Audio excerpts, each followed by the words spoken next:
Ces dernières années, on observe un deux poids, deux mesures de la France et de l'Europe face aux coups d'État qui se normalisent en Afrique. C'est ce qui m'a amené à déclarer que pour l'Élysée, il y a des coups d'État haram et d'autres qui sont halal. Au Sahel, on avait affaire à la première catégorie. Les renversements de l'ordre constitutionnel au Mali, au Burkina Faso et au Niger n'ont visiblement pas été du goût de Paris, qui dans le cas du Niger a même mobilisé 2000 hommes dépêchés en urgence à Abidjan pour envahir le Niger et rétablir son agent déchu Mohamed Bazoum.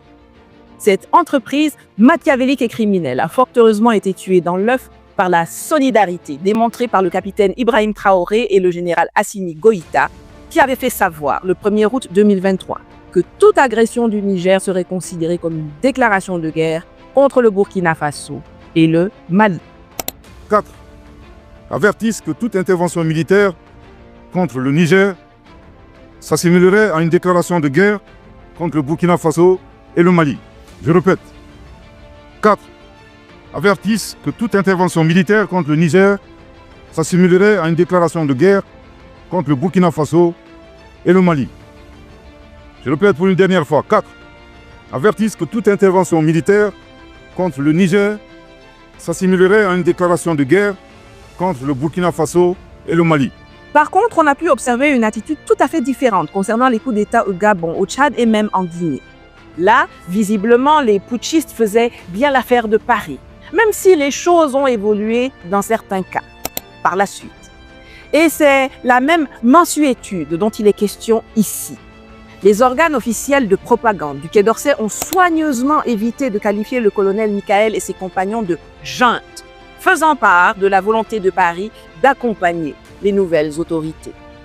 Ce qui pour certains peut être surprenant, vu que le président renversé est un citoyen français. Oui, en effet, entre deux mandats à la tête de Madagascar, Razoel, lui-même arrivé au pouvoir par un coup d'État également opéré par le Capsac en 2009, avait trouvé utile d'acquérir la nationalité française.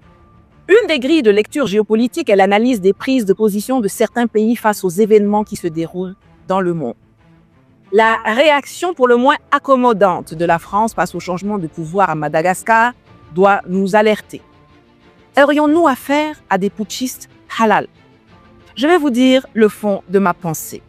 Je ne suis pas convaincu que la France soit à la manœuvre à Madagascar. Je crois plutôt qu'elle a été dépassée, surprise par les événements, comme au Tchad après la mort brutale de Idriss Déby père, et qu'elle essaie, par son attitude conciliante, de sauvegarder ses intérêts dans la région. Mais quels sont-ils? Eh bien, ils se focalisent autour de deux lieux, les îles Éparses et le canal du Mozambique. Allez, on va voir de quoi il s'agit. Les îles Éparses sont 5 territoires de l'océan Indien, les glorieuses Ruan de Nova, Europa, Bassas da India et Tromlin, qui ont été occupés par la France à la fin du 19e siècle et administrativement intégrés à Madagascar pendant la colonisation. Mais lorsque Madagascar accède à l'indépendance en 1960, Paris conserve ces îlots sous sa souveraineté, en violation du principe de l'utis posseditis iuris, qui voulait que les frontières héritées de la colonisation soient maintenues au moment de la décolonisation. Que ce soit à l'époque comme aujourd'hui, la France campe sur son attitude de chef bandit, parce que ces îlots, d'une superficie cumulée de 45 km² et inhabités en grande partie, sont essentiels à sa survie géopolitique, géostratégique et économique.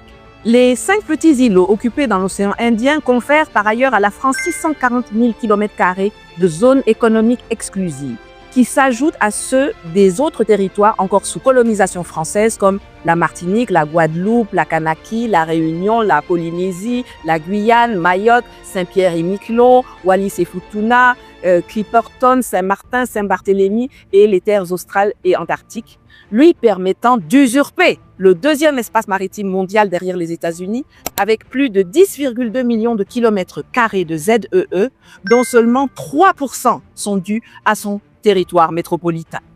La France, quand on l'aura réduite à ses frontières hexagonales, redeviendra un mingiri pays comme l'Italie, la Grèce ou le Portugal, ou peut-être même plus bas.